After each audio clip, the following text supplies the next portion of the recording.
If you're familiar with the Three Musketeers, you're familiar with the saying, all for one and one for all. But what does this mean? Well, to give a simple depiction, if one person is out there, we're not going to leave anyone behind, as they say in the military, leave no man behind. So, in other words, if somebody was in trouble that was a part of your crew or your team, everybody would jump in to save that one person. Now, here's the thing, if the roles were reversed, that one person would also jump in to save everybody else because they still want to. Some people don't understand that because some people honestly don't care, and they'll say it multiple times over and over again to your face and say that they don't care until it's time that they actually start to care, especially since we're getting closer to Christmas now. I mean, think about it. How many sacrifices are you going to make to put presents underneath the tree? How many people are not going to be around there at the time of Thanksgiving or for Christmas in order to, because they're providing, because they're defending, because they're doing something, right?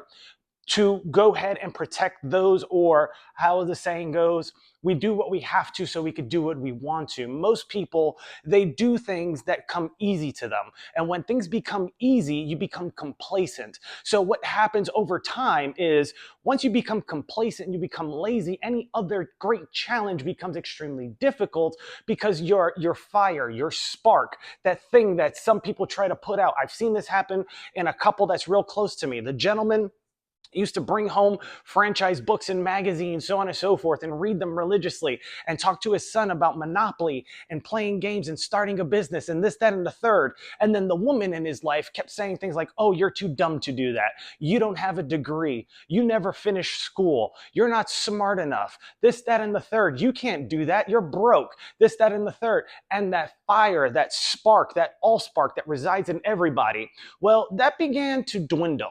Now, over the course of my life, when I started to get into the world of entrepreneurship, I had people ask me, yo, when are you going to get a real job? What are you doing? Now, mind you, at the time, the business and revenue, that's including ad spends, because I had a digital agency in the past, we did about 172, 175 in less than 2 years. Not to brag because it's not a lot of money, but I was paying myself $70,000 a year and I started a business and I was providing for myself and I was able to get people Christmas gifts, do what I want, travel, pay for my homeboy's bachelor party, so on and so forth, even though he bragged about how much I made that month because I like to keep certain things under the radar so I don't put a bullseye on myself. But that's a time for a conversation for a different story. Now, when this all occurred, I got a lot of feedback, not from actual haters, but those that just wanted to nitpick or try to put that fire or that spark out. And the moment I would try to separate or move myself away from them, the moment they found an opportunity to gain control over me, whether that be to call a phone number so that I could get inspected or looked at because I was starting a business, I had a business, they didn't know exactly how I was doing it or what I was doing, so they wanted to keep making sure that nothing was mentally wrong with me because nobody's able to do that. Nobody in the family has done that. But then again, they forgot that my grandmother ran her own company. They forgot that my uncle runs his own law firm. Yes, they may not have thousands of employees, but you don't need thousands of employees to make a lot of money. And that's one of the things that this individual, well, they just really didn't understand, especially when I kept repeating to myself that I could work literally from my phone. The only time I had to be in front of a laptop was if I needed to do a presentation or work on one or make some adjustments to things that I had. Otherwise, outside of that, everything else I could do on my phone. My documents I could do on my phone.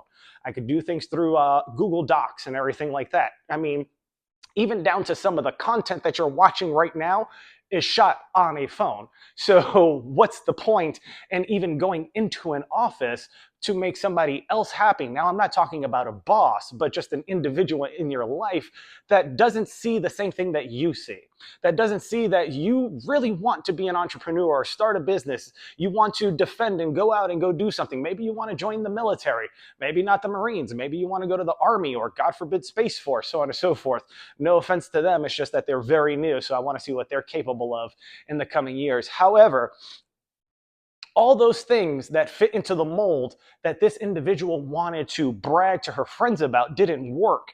And so it wasn't only until later when this individual became friends with those that were actually doing the same thing that their child was doing, they started to see the light. And this is what I mean by people need social proof. They need social proof from another individual that kind of can explain things to them that's already successful. Because if you're not successful and you don't have the social proof, people won't believe you. If they believe you, they need to see the social proof. And this is how psychology and sociology come into place. And this is also how Keeping Up with the Joneses work. Now, when it comes to All for One and One for All, during the time in the military, or even during my time in New York, the thespians, the artists, and the performers were actually the ones that had the attention in the spotlight.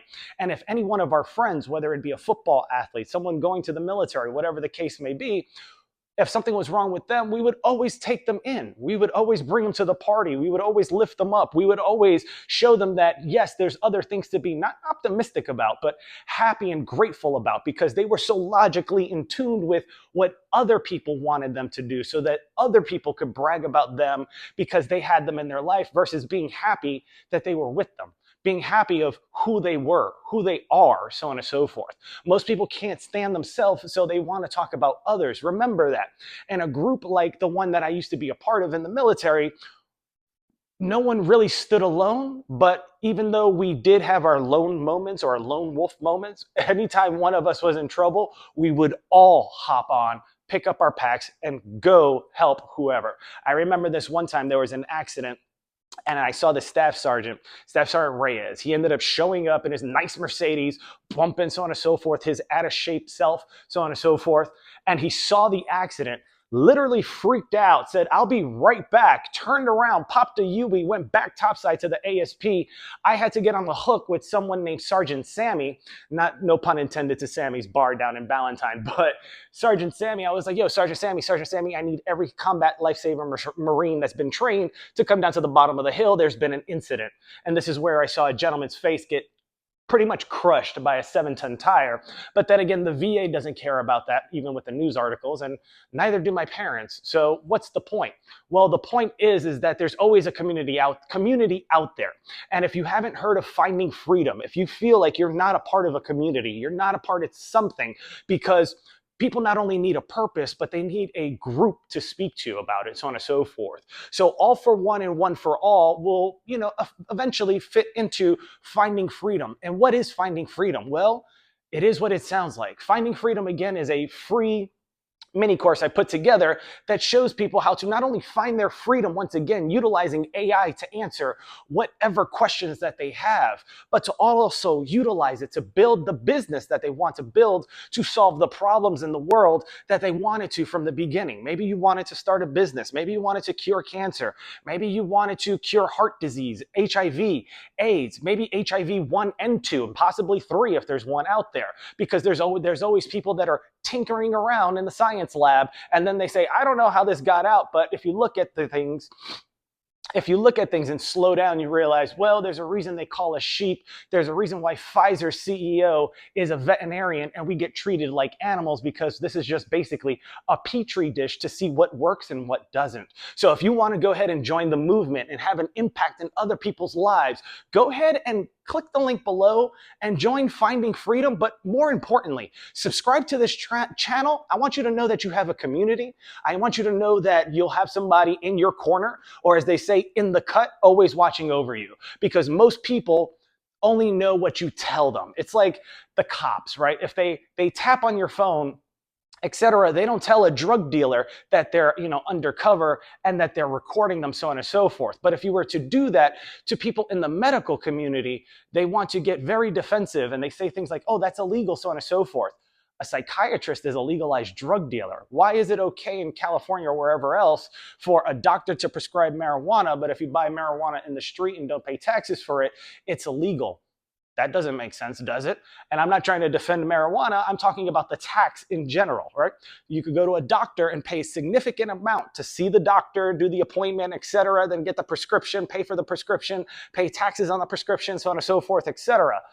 On the other side, you could just go and purchase it on the street. Same thing when you go overseas. Instead of going through that whole hassle, you could just go to the pharmacy and pick up what you need. Not like in America where you need a prescription for a simple Z-Pack if you have a bacterial infection. So these are the things that I want to help people with because I know inflation is a bitch. Taxes are way too high. Christmas is coming and a lot of people have families that they want to support, put presents underneath the tree, and well, let's just face it, live a little bit better because the most what is it? The highest raise that came out last year was what, 5%? Inflation went up over 20. Taxes are still over 5. Interest rates are definitely over 5 when it comes to real estate and housing. So how are you going to get ahead with a 5% raise and an increase in everything else? My name's Michael Guerrero, and please, by all means, join this channel and check out Finding Freedom again, because I need you guys to understand that you have been free since the day you were born. Have a great day.